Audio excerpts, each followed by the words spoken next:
안녕하십니까. ST에듀 보험계리사 경제학 언론 담당하는 황사빈입니다. 자, 경제학 언론을 갖다 어떻게 공부할 것인가 안내 말씀을 드리겠습니다. 경제학 언론 어렵죠. 되게 이 경제학을 전공했어도 쉬운 과목이 아닙니다. 그러니까 전공한 학생들도 실제 문제 주고 풀어보려면 굉장히 어려워합니다. 또 여러 공기업에서도 이제 경제학 시험 보는 데가 꽤 있는데 상당히 어려운 수준으로 문제를 냅니다. 그래서 합격한 사람들도 이제 나중에 다른 문제 풀어보면 못 풀겠다고 할 정도로 문제가 좀 어렵게 나오고 있는데, 그렇지만 꼭 어려운 문제만 있는 것은 아닙니다. 가장 쉬운 내용들 중심으로 정리하시면 충분히 합격할 수 있는 그런 과목입니다. 그래서 어떻게 공부하시는 것이 바람직한지 안내 말씀드리겠습니다. 문제 수준하고 출제 경향에 대해서 말씀드리겠습니다.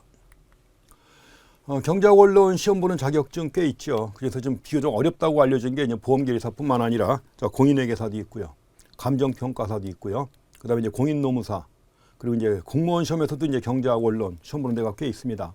그 중에서 비교적 상당히 높은 수준의 문제가 바로 출제가 되는 것이 보험계리사입니다. 보험계리사하고 이제 감정평가사가 전체 수준에서는 이제 가장 높은 수준입니다. 그래서 이 다른 자격증 시험의 기출문제도 필요하면 학습해 볼 필요가 있습니다.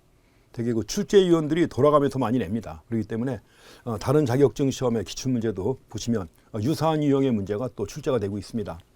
그래서 아무래도 가장 높은 수준의 문제가 나오기 때문에 거기에 좀 대비하셔야 될 필요는 있죠. 그렇지만 우리가 시험이라는 게 그렇습니다. 합격하면 되는 거죠. 지금 이게 2차 과목도 아니고 1차, 되게 2차 시험이 있어갖고 주관식으로다가 경제학 언론 보는 데도 있습니다만, 이건 되게 1차 시험 합격이냐 불합격이냐 판정되는 것이기 때문에 합격에 필요한 점수만 맞으면 되는 거죠. 그래서 합격에 필요한 점수 60점 이상 맞으면 되는 건데, 그래서 우리가 목표로 하는 것은 만점을 목표로 하지 않습니다. 되게 70점 내지 80점을 갖다 목표로 해갖고 학습을 하겠습니다. 다 아시겠지만 1차 과목 5과목 평균 60점 이상이고 과락 40점 이상입니다. 되게 전략을 그렇게 하죠. 제일 어려운 과목이 있으면 그 과목은 과락을 면하자. 그리고 이제 쉬운 과목에서 고득점하면 된다. 이거 전략입니다. 굉장히 중요한 전략이죠. 우리가 합격이라는 목표는 똑같으니까 이걸 달성하기 위해서 투입을 줄여야 되는 거죠. 시간과 비용과 돈과 노력, 이걸 줄이고 합격하는 게 제일 중요한 것이죠. 그래서 그렇게 하려면은 경제학 시험이 비교적 어려운 과목이기 때문에 굳이 90점, 100점 맞을 필요가 없습니다. 그래서 우리는 70점 내지 80점을 목표로 해가지고 학습을 하겠습니다. 지나치게 난이도가 높은 내용, 이런 것들은 생략을 하고 기본적인 내용들 중심으로 학습을 하겠습니다. 그래서 아무래도 이제 합격에 필요한 최소 점수인데 60점 이상이면 되겠지만 그거보다는 약간 좀 더 높아야죠. 대개 국가 자격 시험이라는 게 그렇습니다.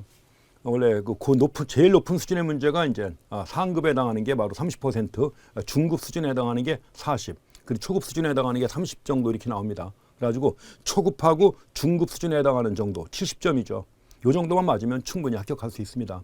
그래서 우리가 목표로 하고 있는 게 바로 80점 정도를 목표로 해가지고 교재 구성도 그렇게 했습니다. 아주 지나치게 난해한 부분, 이런 것들, 또 그동안 수험생이나 학생들이 가장 어려워하던 부분, 이런 부분들은 생략을 했습니다.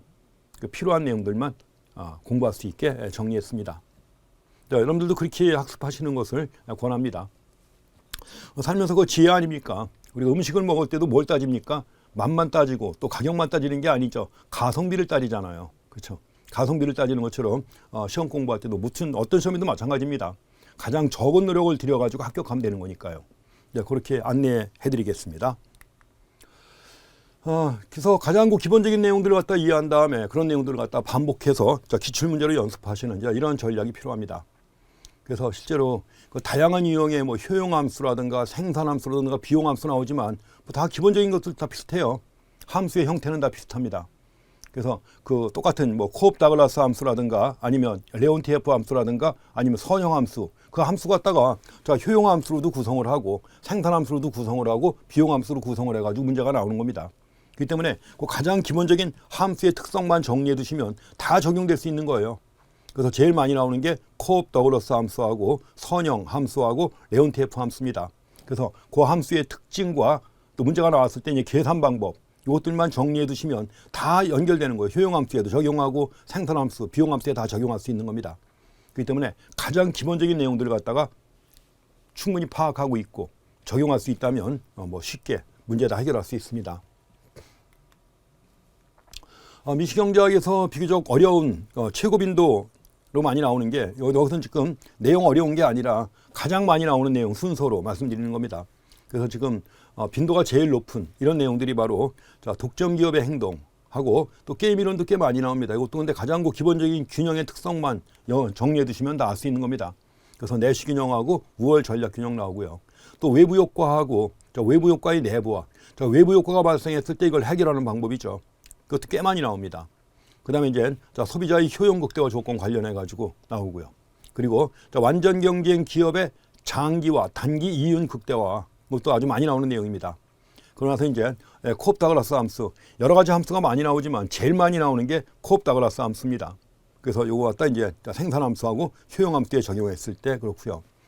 그 다음에 소득 여가 선택 모형해 가지고 노동 공급, 노동자가 노동 공급을 갖다 결정하는 문제와 관련해 가지고 소득 여가 모형인데 별거 아닙니다. 이것도 무차별 곡선 이론하고 똑같은 거예요. 무차별 곡선 이론을 갖다가 노동자의 노동시간 선택에 적용한 겁니다. 똑같은 원리가 적용되는 건데 굉장히 많이 나옵니다. 그 다음에 이제 기대 효용 이론도 의외로 많이 나오는 편이지만 이거는 이제 상당히 난이도가 높기 때문에 어려워합니다. 그래서 그 기대 효용 이론은 생략을 해도 합격에 전혀 지장이 없습니다. 기타 공공재라든가 공공재의 최저 공급에 관한 문제들, 공공재라고 하는 게 일반 재화하고 사적 재화는 다른 성격이 있기 때문에 그 최저 공급 문제가 또 이게 이슈가 되고 있는 것이고 이것도 좀 보셔야 됩니다. 그 다음에 어떻게 보면 가장 많이 나오는 개념 중에 하나인데 여기 뒤로 밀렸죠. 다른 것이 많이 나왔기 때문에 수요와 공급의 탄력성은 경제 분석에서 가장 기본되는 내용이기 때문에 잘 됩니다. 그 다음에 이제 소득 분배와 관련된 여러 가지 지수가 있죠. 지니계수라든가 또 파레토, 파레토는 뭐 요새는 거의 안 나옵니다. 그 지니계수하고 이제 5분위 배율하고 10분위 분배율 해가지고 이런 내용들 좀 보시면 되겠고요. 그 다음에 조세가 부과된 경우 조세 부담의 귀착 문제인데 이것도 별거 아닌데도 불구하고 시험에는 굉장히 잘 나옵니다. 그리고 대치제하고 보완제 해가지고 이 재화를 갖다 구분할 때 그 특성인데 그 대치제나 보완제가 특별히 많이 나옵니다. 물론 그와 함께 정상제와 그 다음에 기펜제, 정상제, 열등제, 기펜제도 많이 나오지만 대치제와 보완제가 많이 나오는 편입니다. 그래서 미시경제학에서는 주로 이런 내용들 중심으로 정리해 보실 것입니다. 다음에 이제 거시경제학 분야인데 거시경제학에서는 GDP 디플레이터라든가 CPI 해가지고 이 거시경제 지표 중에서 특히 물가와 관련된 지표들은 잘 확인하셔야 됩니다. 물론 이제 빈도는 높지만 초보적인 문제가 많이 나옵니다. 데이터 준 다음에 물가지수 계산하는 문제도 나오고 그 내용은 어렵지 않는데 그래도 자주 나오는 편입니다. 그 다음에 가장 기본적인 거시 모형이 총수요, 총공급 모형이죠. 제일 많이 나오는 편이고요. 물론 그와 함께 ISLM 모형도 이제 같이 연결시켜서 보시면 되겠습니다. 경제 성장 이론에서는 서로우 성장 모형과 통화 승수에 관한 내용, 피셔 방정식, 아주 이것도 굉장히 많이 나오는 내용이죠. 필립스 곡선에 대해서도 많이 나오고요. 기타 이제 통화 정책이라든가 화폐 수량설, 그다음에 이제 성장 회계에 대해서 자세히 보셔야 됩니다. 실업률 계산하는 문제, 이것도 가장 초보적인 내용이에요. 초보적인 내용임에도 불구하고 실업률, 경제 활동 참가율, 고용률 구하는 문제가 꽤 많이 나옵니다. 서비스 문제라고 생각하시면 되는 거죠. 절대 틀릴 수 없는 거니까. 그 다음에 이제 ISLM 모형과 관련해가지고는 물론 ADAS 모형과 연계해가지고 ISLM 모형, 그러니까 기울기라든가 또 IS 곡선, LN 곡선의 기울기에 따른 정책 효과를 갖다 비교해 봐야 됩니다. 여러 학파들의 견해 차이가 아주 큰 게 이거죠. 그래서 그것도 살펴봐야 되고요. 또 여러 가지 그 항상소득 가설과 관련된 소득함수, 소비함수 논쟁에 관해서도 보셔야 됩니다. 화폐의 중립성, 이런 것들이 이제 최고의 빈도를 갖다 보이고 있고, 그와 함께 경기변동 이론 중에서 실물적 경기변동 이론 잘 나오고요. 그 다음에 실업의 여러 가지 유형이 있는데 그 여러 가지 유형의 실업의 원인, 대책들 확인하셔야 됩니다. 그러나서 여기서 우리가 ADAS 모형 중요하지만 동시에 AS 곡선과 관련해가지고 요거는 이제 특별히 그 필립스 곡선과 연계해가지고 AS 곡선 물어보는 문제가 또 꽤 나옵니다. 이것도 확인해 보셔야 되고, 그 다음에 리카도 대등정리라든가 또 제일 먼저 나오는 내용이죠. 거시경제학에서 국민소득 결정 모형에서 계산 문제 잘 나옵니다. 계산 문제 나오지만 절대 틀리기 어려운 그런 계산 문제입니다. 아주 쉽게 접근할 수 있습니다. 그 다음에 이제 케인즈가 제시하는 유동성 함정 관련된 내용들, 이런 것들이 이제 핵심적인 출제 내용해가지고 그동안 가장 많이 나왔던 내용들입니다. 그래서 이런 내용들 중심으로 해서 이제 지나치게 난이도가 높은 내용은 생략을 하고 기본적인 내용들 중심으로 정리해 가겠습니다. 국제경제학 분야에서는 뭐 늘 나오는 내용들 반복해서 나오죠. 그 구매력 평가설, 자, 환율 결정과 관련해서 구매력 평가설 제일 많이 나오고요. 또 먼델 플레밍 모형 해가지고 앞에서 봤던 ISLM 모형이 있는데 거기다가 수지 균형 곡선 해가지고 BP 곡선 포함해가지고 국제 수지의 균형을 설명하는 모형입니다. 그 다음에 이제 개방경제의 경우 국제 국민소득 항등식도 보셔야 됩니다. 앞에서 봤던 국민소득 결정 모형 잘 나오지만 개방경제로 확장해가지고 보는 문제입니다. 그 다음에 환율과 원화 가치라든가 국제지표. 근데 어려운 내용은 별로 없습니다. 근데 많이 나오는 편이에요, 이게. 나머지 기타 실질 환율이라든가 리카르도의 비교 이론, 또 관세 부과 효과 이런 것들. 핵시 올린 정리, 이자율 평가설도 좀 나오고요. 이것도 초보적인 내용은 쉽지만 한 단계 더 높게 되면 아주 어렵게 나옵니다. 그렇지만 그런 내용까지는 볼 거 없고요. 그 다음에 그 제이커브 효과, 환율이 상승할 때 수지가 얼마나 개선되느냐 하는 건데 이제 그와 관련돼서 나오고요. 기타 고정환율 제도하고 변동환율 제도의 차이점들 한번 정리해 보시면 되겠습니다. 그래서 자, 이런 내용들 중심으로 해가지고 80점을 목표로 해가지고 정리해 보겠습니다. 그 이상 뭐 맞을 필요가 없죠. 그래서 그 이상 더 맞으려고 노력을 할 때 들어가는 시간과 비용을 절감하면 다른 과목에서 충분히 고득점 할 수가 있습니다. 시험은 어떤 시험이든 간에 전략적으로 접근해야 되는 것이죠. 그래서 그렇게 전략적으로 접근해가지고 한 번에 합격하실 수 있도록 제가 도와드리겠습니다. 자, 저를 믿고 따라오시기 바랍니다. 자, 수고했습니다.